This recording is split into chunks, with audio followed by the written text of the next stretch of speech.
It doesn't matter where you're coming from. All that really matters is where you're going. We greatly overestimate what we can do in 1 year, but we greatly underestimate what we can do in 5 years. There's a phenomenon called the goldfish phenomena, and what it basically says is that the goldfish is not aware that it's in water because it's so surrounded by water, it's part of its environment. And sometimes you can be in a place like this that is so dynamic and it offers so many opportunities for financial success and not even be aware of it. You compare it with your day-to-day activities and your local competition and so on, but the rest of the world out there is really struggling, and what we have here is really good. Imagine that you have a magic wand, and a magic wand is a way of thinking. In magic wand thinking, you imagine you could wave a magic wand and you could have your situation any way you wanted. And when you do that, you'll find the number one reason why we don't move ahead is because we have fears and doubts, we have limitations, we don't have enough money, I didn't get enough education, I don't know enough people, the competition is too hard, it's too hot outside, blah, blah, blah, okay? And so when you wave a magic wand, you say, imagine that you have no limitations, and you could wave a magic wand, and you could have anything that you wanted in life. So one of the things we do when we do strategic planning with corporations, and I suggest that you do this, we say, imagine you could wave a magic wand and create what is called a 5-year fantasy. You could project forward 5 years, and 5 years from now, your life would be perfect in every way. If your life was perfect in every way 5 years from now, how would it be different from today? And one of the things that we teach in more extended courses is the 4 areas. First of all, your business, your career, your income. Second of all, your family and relationships. Third of all, your health. And fourth of all, your financial condition overall. How much do you have accumulated? How much do you have coming in monthly from your investments? Those are the 4 critical areas of life, and about 99% of your happiness or unhappiness will be because of success or failure in one of those 4 areas. And I cannot tell you how important this is, because there's a rule that says that whatever you see, you will be. And if you have a clear picture of what you would like your future company to look like, and then you come back to the present and you say, all right, if that's where I want to be in 5 years, what would I have to do starting today to begin to create that perfect company? What would be the first step? And here's the most amazing thing, is you can always see the first step. You'd always know that you should start doing more of this, or start doing less of that, or start doing something new, or stop doing something that you're already doing. But you can always see the first step. And the most wonderful thing is that when you take the first step, is you get 3 benefits. The first benefit is that you get feedback, which enables you to self-correct. And all of life is a process of experimenting and feedback and changing and correcting. It's all of life. Second of all is you get ideas. There's something about acting that actually triggers your creativity. It makes you smarter. It activates more of your brain. Sitting there passively doesn't do anything, but taking action actually sort of lights up your brain like a Christmas tree. And the third factor is that taking action gives you confidence.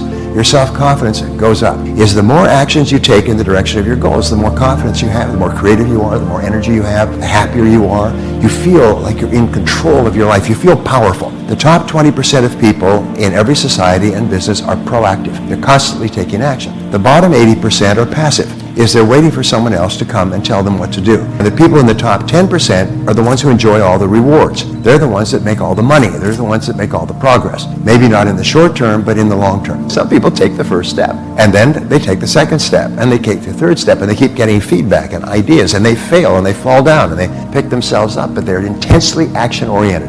If there's one thing about top people like yourself, is they're action-oriented. How do I know that you're action-oriented? It's because you're here. You had to go through a lot of time and trouble and inconvenience to be here today, which means that you're action-oriented people. Now, Peter Drucker, the management guru, had this wonderful observation. I love Drucker. He said, we greatly overestimate what we can do in 1 year, but we greatly underestimate what we can do in 5 years. This brings us back, and I'm looping back again, to the other fantasy that we do. Again, it's a 5-year fantasy or even shorter, is you ask yourself, if you had a magic wand, and you could wave this magic wand, and overnight you could become excellent at any one skill in your business. You could become world-class and top maybe 1% of people in your field. If you could develop any skill within 24 hours, or take a magic pill and wake up the next morning and be absolutely excellent at any one skill, what one skill would help you the most to be more successful in your business? And you know that most people are only one skill away from doubling their income? They're only one skill away. And so what I have found is that almost everybody knows the answer to that question. If you don't know the answer to that question, you cannot move ahead. If you do not know the answer to that question, and you cannot focus on that question, then you're stuck in place.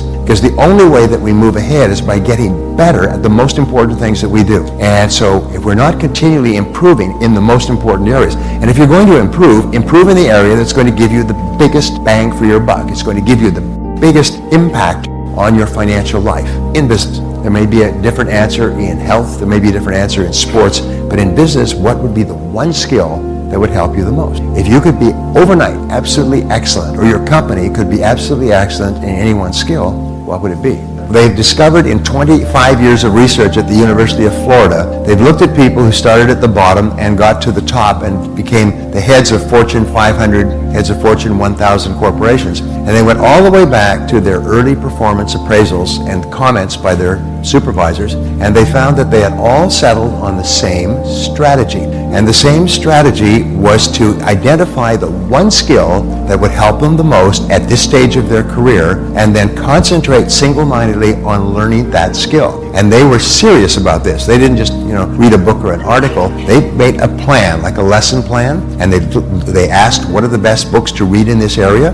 What are the best programs, audio programs to listen to? What are the best courses to attend? And they developed a course of study, and they worked for weeks and months and even a year or more to develop that skill. And once they had developed that skill, and people started to tell them, hey, you're pretty good in that area, that was their sign that they had mastered the skill. And then they would ask their boss or ask their coworkers to look at the top people around them or the most successful business people around them, and they would identify the next skill. And what we find is that all of life is like climbing a ladder, and each step on the ladder is mastering a new skill. And what these top people do, and this is one of the greatest breakthroughs in business success I've ever seen in an entire life of studying the subject, is what they do is they get better one skill at a time. They don't try to get better at 10 skills, because that just exhausts you and you see no progress and you soon quit. So what they would do is focus like a laser beam on a single skill until they had mastered it. But here's the most amazing thing. When you are focusing on the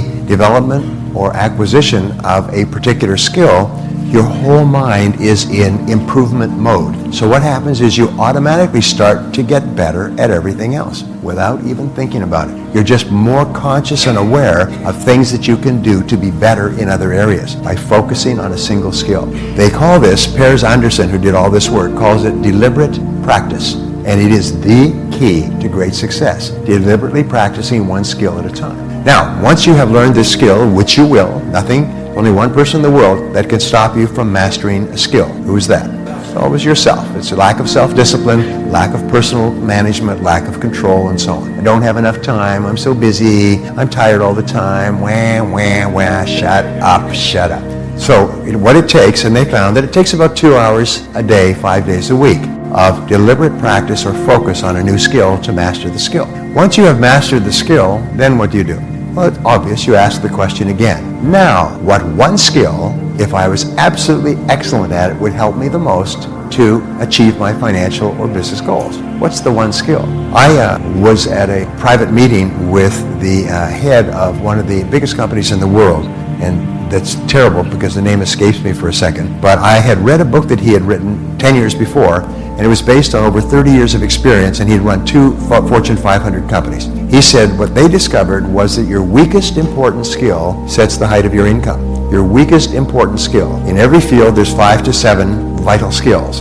Your weakest skill in this little group of skills sets the height of your income and your success. And so often it's one skill that's holding us back more than anything else. Once you learn a skill, another thing happens, is a nickel drops in your brain, and you realize, I can learn new skills. Damn, I could learn any skill. I could learn languages. I could learn any skill. Wow. And suddenly the dam breaks in your mind, and all the hesitation and lack of confidence and lack of certainty that you had, suddenly you realize, I can learn anything I need to learn. And it gives you a tremendous sense of power. So from then on, your whole life becomes a do-it-to-yourself project. Your whole life becomes a process of learning one skill at a time, climbing the ladder of success. Every rung on the ladder is higher income, greater influence, greater power in your profession. Getting better in your field is one of the most important things you can do. The most important work you do is thinking well about yourself and your work. In fact, every mistake that you've ever made has been a result of poor thinking or not thinking at all. You all know what I'm talking about. Every success you ever had has usually been the result of really good thinking prior to taking action. Now, the reason why thinking is so important is the quality of your thinking determines the quality of your decisions. And it's an interesting observation is that you are where you are and what you are today as a result of the total of all your choices and decisions up to this moment. In every part of your life, from the time you became an adult or before, you've made choices and decisions. The cumulative result is where you are today. Your income, your health, your happiness, your business, everything else. But my great rule, which is quoted all the time, is that it doesn't matter where you're coming from. All that really matters is where you're going. And where you're going is only limited by your imagination. So what you do is you say, forget the past. In the past, I could have done things differently, but I can't change the past, but I can change the future completely by what I do now. So the quality of your thinking determines the quality of your choices and decisions. The quality of your choices and decisions determines the quality of your actions, and the quality of your actions determines the quality of your results. Results are the most important single word. Is what results are expected of you? What results do you need to get in order to achieve the goals that you set for yourself? And the ability to be absolutely crystal clear about the results that are necessary is the mark of the leader. And it's absolutely amazing. If you ask this question, you'll find that 80% of your time at work is spent on doing things that have nothing to do with results. They are just busy things. They're conversations and reading the paper and making phone calls and going for lunch and so on. And if you're really strict with yourself, you'll find that much of what we do contributes nothing to the results that are most important to our success. And successful people are those who are very disciplined. Is this the very best use of my time? Now, the reason that thinking is so important, aside from the results, is because of the word consequences. I began studying time management and designing programs and books, and I'm now one of probably the top time management author in the world in books in 42 languages. And what I found when I was studying time management is this concept of consequences, which was one of those life-changing concepts. What it said was that something is important to the degree to which it has big potential consequences. Something is unimportant to the degree to which it has low or no consequences. And what is the difference between top people and average people? Top people do more and more things that have big potential consequences. Not guaranteed consequences, but potential consequences. Average people spend most of their time doing things that have low or no consequences at all. In other words, if they did them all day long, it wouldn't make any difference. But top people realize there's 2 or 3 things they can do: learning a critical skill, making a critical decision, taking an important action. There's certain things they can do that have enormous potential consequences. I have had experiences where meeting one person at the right time in my career has led to millions of dollars of revenue. And the consequences, I look back and I say, if I had not taken those steps and been assertive and aggressive and traveled and done all those things to establish that relationship, the difference would have been phenomenal. So it's a great question for you to ask. What are the consequences of what you're doing? And of all things, thinking has the greatest consequence. The quality of your thinking has the greatest consequences of all. Warren Buffett was at a dinner party with Bill Gates and Bill Gates Sr. And they were talking together because Bill Gates and Warren Buffett are good friends, have been for a long time. And Bill Gates' father, very, very successful businessman in Seattle. They were at a dinner party and the 3 of them were talking, chatting away. And somebody came up to them and asked them a question. And he said, "Excuse me, gentlemen, these are 2 of the 5 richest men in the world. Both started with nothing, by the way, started at 0. Warren Buffett started with $2,000 that he earned by delivering newspapers when he was 14, 15, and 16, and his company is worth $360 billion, and his company's made $24 billion last year. Anyway, so they came up to him and they said, "Gentlemen, excuse me for interrupting you, but we've just been noticing you talking, and we had a question for you. What would you say is the most important skill for success?" And they all 3 turned to him and said the same word simultaneously: focus. Focus is the most important requirement for success. With focus, you can do anything, and without focus, you can do nothing. Focus is the key to success. But all 3 said it simultaneously without asking each other. Focus. And it's really interesting because I began teaching this concept back in the year 2000. I began a coaching and mentoring program that I called Focal Point coaching. You know, the focal point is where if you hold a magnifying glass in a certain way, it'll have a focal point that burns, and you can burn through things. Well, so I called it focal point. And I taught thousands of business owners, and have still all over the world in multiple languages, how they can look at each part of their business and focus on the one thing in each area that they can do right now that will have the greatest positive impact. Everything else they do has a lesser impact or no impact. And your ability to select the one thing that can have the greatest impact on your life at any time and focus is the key to your success. That's why I'm so concerned about I call it the attraction of distraction. It is so disturbing because it guarantees failure in life. You actually become addicted to distraction and you can't stop it. You're just like a dope addict. You've got to have your distraction. And if you are addicted to distraction, you can't focus. And if you can't focus, you haven't got a chance against someone who can. And so therefore, I'm hitting this a little bit hard, but I want you to think about it because most people slip into this attraction of distraction and we're not even aware of it. Many of you are a little bit surprised when I talk about it because you hadn't even really thought about it. You hadn't even really thought about how much time you spend during the day distracted.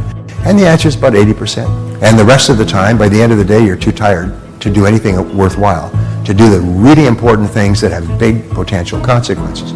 So your earning ability is your most important quality. And your earning ability means developing one skill at a time that can help you the most to get the most important results that determine your success and your happiness.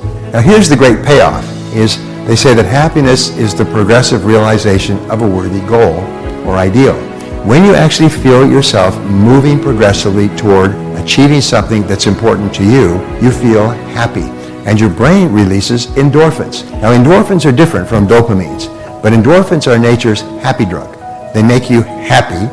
Endorphins make you more creative. They make you calmer. They make you more personable. They make you more focused. And they give you more energy. So people who have high levels of endorphins are very healthy.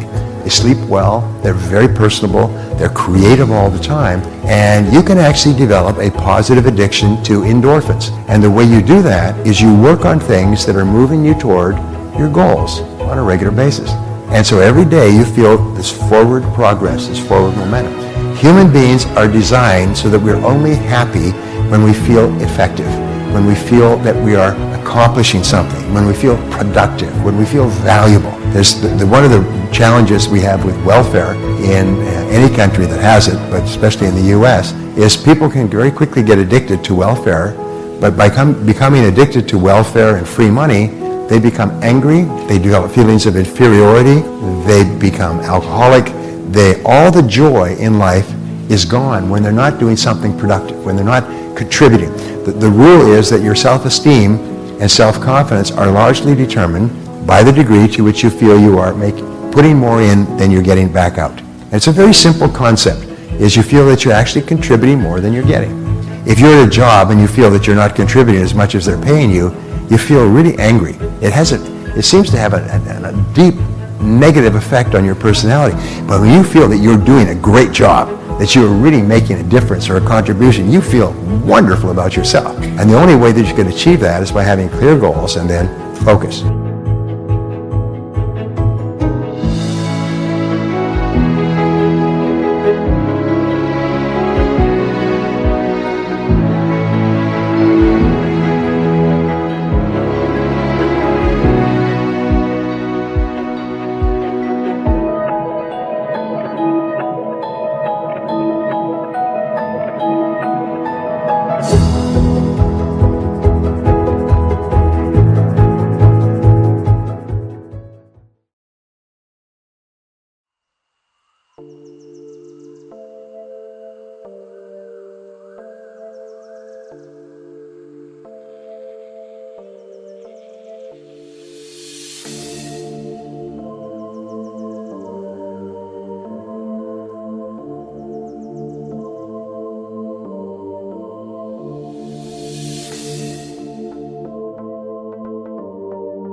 feel like I'm losing my mind.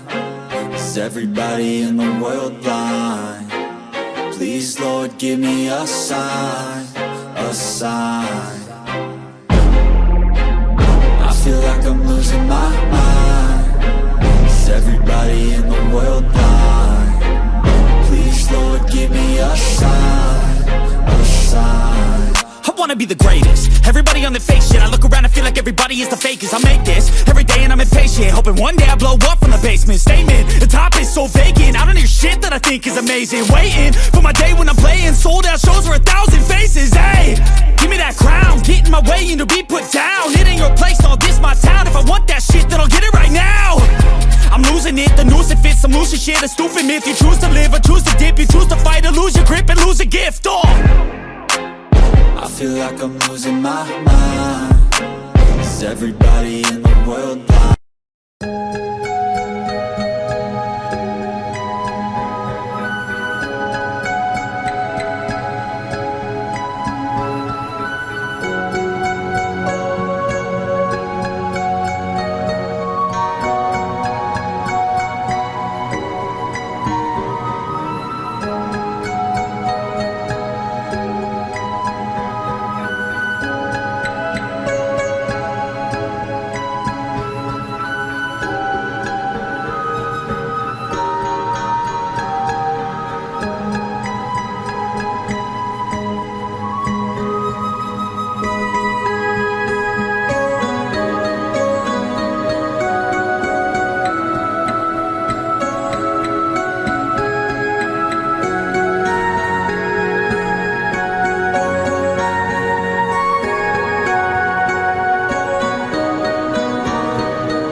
I feel like I'm losing my mind.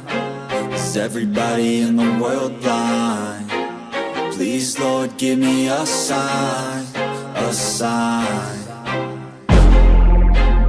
I feel like I'm losing my mind. Is everybody in the world blind? Please, Lord, give me a sign, a sign. I wanna be the greatest. Everybody on the fake shit. I look around and feel like everybody is the fakest. I make this every day and I'm impatient, hoping one day I blow up from the basement. Statement, the top is so vacant. I don't hear shit that I think is amazing. Waiting for my day when I'm playing sold out shows for 1,000 faces. Hey, give me that crown, get in my way and to be put down. It ain't your place, all this my town. If I want that shit, then I'll get it right now. I'm losing it, the noose it fits, I'm losing shit. A stupid myth, you choose to live or choose to dip. You choose to fight or lose your grip and lose a gift. I feel like I'm losing my mind. Is everybody in the world blind? Please, Lord, give me a sign, a sign. I feel like I'm losing my mind. Is everybody in the world blind? Please, Lord, give me a sign, a sign. Yeah. There's no mercy in this world, just hunger-thirsty persons in different versions. Each new update, that shit worsens. Why? Pull back the curtain and you'll see the different vermin. We all have different burdens that all seem to cause disturbance. Yo, so do me a favor, don't treat me like a neighbor. Don't need the different flavors of your problems just to savor.